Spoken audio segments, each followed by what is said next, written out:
Look at her, she's spittin' dirty. Look at her, she's spittin' dirty. Can't you see she's spittin' dirty? Look at her, she's spittin' dirty. Hello. Welcome to...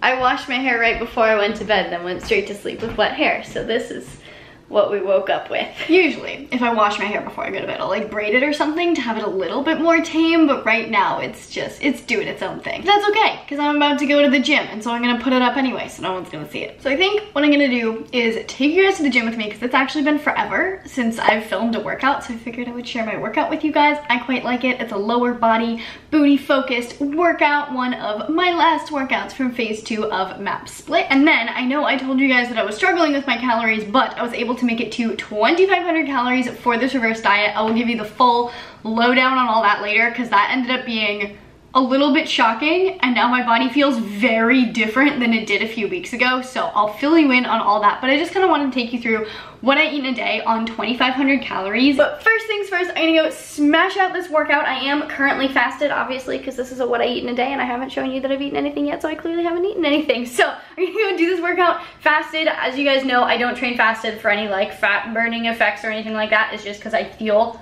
a lot stronger and a lot better when I train fasted. So that's the deal with that. And before we get into the workout, please do give this video a big thumbs up, because it really does support me and my channel, and I really genuinely appreciate it. Hit that subscribe button while you're down there if you haven't already, so that you can see more of my videos. And without further ado, time to go work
Oh my god, my legs are shaky. Those abductors, oof, man.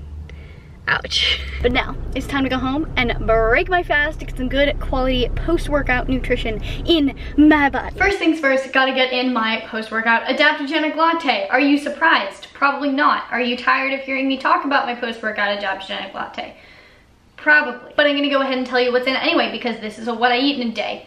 It wouldn't really be a what I eat in a day if you had no idea what was in my fancy little post-workout adaptogenic latte. Today I decided to change things up a little bit. It is a chocolate mocha. Usually I just make a hot chocolate, it doesn't have coffee in it. Today it felt like having the coffee, because I haven't had this coffee in a long time. Started out with some almond milk, added a little bit of cacao powder, because you can't have a mocha without cacao, just a sprinkle of cinnamon, because I love putting cinnamon in everything, some unflavored collagen peptides from Primal Kitchen. This is one of my top 2 favorite brands of collagen, so I'll link that down in the description if you want to check that out. And then for my adaptogen of choice, I used the Four Sigmatic mushroom coffee with lion's mane and chaga. This is probably my favorite coffee mix from Four Sigmatic because of the compounding, brain boosting effects of the caffeine and the lion's mane. So, you know, caffeine gives you a boost of energy, you'll be able to get your work done, but then lion's mane also provides a lot of really good mental clarity. So you still have that sharpness and you don't just get like the jittery effects of caffeine, because at least for me personally,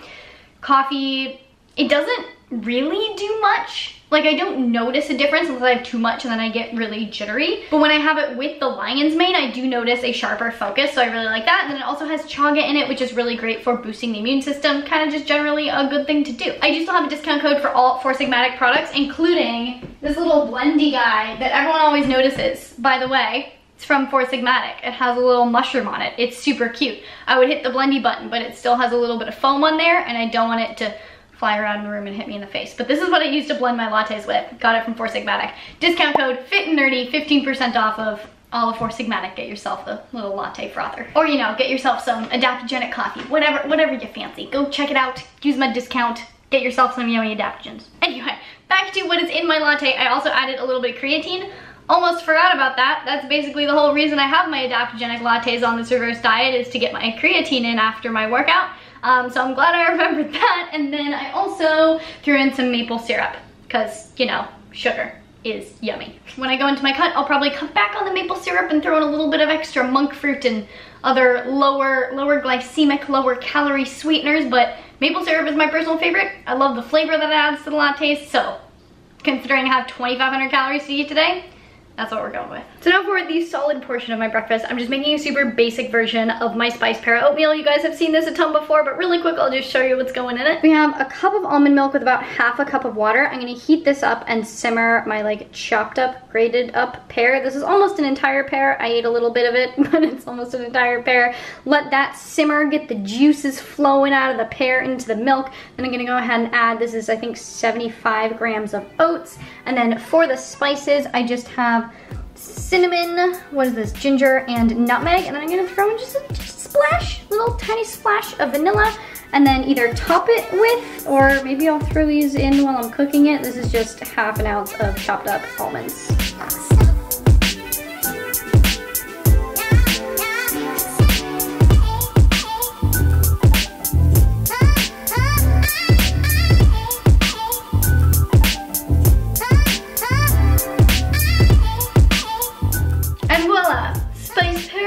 I'm gonna go sit down and enjoy this and then catch up with you guys and let you know how I managed to get to 2,500 calories and how this has been going and how everything has changed. To catch you all up to speed, if you haven't been watching my videos for the last few weeks, I am currently on a reverse diet, which is basically where you start at whatever calorie count you're at and then you slowly, gradually, over weeks and weeks, add more and more calories to speed up your metabolism, help you build muscle, generally just help you eat more to maintain weight. I started out eating 1,950 calories and the plan was to add 50 calories every single week until I got to 2,500 calories and then eventually cut for summer. And I wanted to do this so that when I cut, I can basically cut on 2,000 calories because I'll be essentially maintaining weight around 2,500 calories. The goal is basically to cut on the number of calories that I was originally maintaining weight on, which is pretty nifty. But when I got to about 2,350 calories, I hit a wall. I just felt so incredibly, disgustingly full all the time, and I felt like I was having to cram food down my throat. It didn't feel really good, and I was at the point where I was questioning whether or not it was like the discomfort that you're supposed to feel that you have to push through to make change, because usually, you know, when you want to make change, you have to experience some amount of discomfort. And I didn't know if that was like the good discomfort that I had to push through to make the change, or if it was like borderline bad discomfort. So I decided to kind of just listen to my body a little bit. I started undulating calories more, and that helped a little bit. And then it came to the week where I was supposed to eat 2,400 calories. And I was like, okay, well, I struggled to eat 2,350. Let's see how this goes. And I kind of decided to just let myself eat as much as I wanted every day, and I ended up averaging 2,500 calories that week. So I was able to somehow increase my calorie intake by 150 calories in 1 week after experiencing a week of feeling like I couldn't do it anymore. Like I was tempted to just stop at 2,350 and stay there. This switch really did happen very suddenly for me, and I don't think I did anything in particular to make my body adapt to the higher calories better, so I don't really have any tips for pushing through the plateau other than to keep in mind that sometimes change is uncomfortable and sometimes you do have to push your body to places that it's not comfortable. That isn't to say that you should push past that point. It's a very fine line, and like I said, I didn't know where that line was, and so I could have been pushing my body too far. So I think taking that step back and deciding to really listen to my body and just let myself eat whatever I want was absolutely key to determining which direction was best for me to go in, and ultimately my body was like, yeah, we can handle a few extra 100 calories. But I would not have figured that out if I had just decided to stop at 2350 because I was getting a little bit uncomfortable and not allow myself to continue to eat more. But thankfully now I am perfectly on track to be exactly where I want to be by the end of this reverse diet. So I'm pretty excited about that. But long story short, I have basically been eating 2,500 calories for the last 2.5 weeks. And so I have 1.5 more weeks eating at 2,500 calories. And so I will have spent a month eating at 2,500 calories before I cut. And right now, like, I almost feel hungry at 2,500 calories. Everything just suddenly changed. Like, I feel hungry, I can eat a lot more, I feel really, really good, my workouts are amazing, and overall, like, I feel pretty great. It's now lunchtime and I'm hungry, which is amazing. So I'm just making like a sweet butternut squash hash. Never done this before, no idea how it's gonna turn out. This could be a complete disaster. But I just cubed up about half of a butternut squash, cubed up like an apple and a half, roasting that right now with some cinnamon. Yes, I love cinnamon. And I think I'm just gonna throw on some cranberries after it comes out, and that'll be it. Okay, I decided that while I wait for my apples and butternut squash to cook, I'm gonna have 2 little date bites that I made the other day. They're just dates stuffed with some nut butter, Brazil nuts, and drizzled in like honey with a little bit of hemp seeds and stuff like that. I think this turned out pretty darn well. It's a little bit overly squishy because everything in here is squishy. If I cared enough, I would probably add in something crunchy, but the sun is literally about to set and I haven't gone for my walk today, so I don't care enough to change this. I'm just gonna eat this as fast as I can and then go for a walk. Oh, and I also grabbed a Morning Glory peach and black tea kombucha. And guys, I can't chop red onions. I'm literally dying right now. Trying to make dinner. This is not going well. If I just look like a panda for the rest of this video, this is why. Now that I have stopped crying and finished chopping, I thought I'd show you what I'm having for dinner. I'm making the curry chicken recipe that I've made a few times. This is gonna be a little bit different, so I figured I'd show you what's going in this time. Whenever I make stuff like this, like my pasta, my chili, my curry chicken, stuff like that, it's usually like the same kind of style, but I always change it up a little bit. So today it is chicken thighs, of course. I love having chicken thighs with this. It just adds a little bit of fatty extra deliciousness. And then for veggies, I have a little bit of zucchini, some sweet potato, some carrot, and some red onion. And of course, I'm using the same sauce as usual. I'm gonna dump in, I think, an entire green curry and then half of the yellow curry. Not exactly sure how much I'm gonna need, but that's what I logged in the recipe already. And then just, of course, some salt and pepper.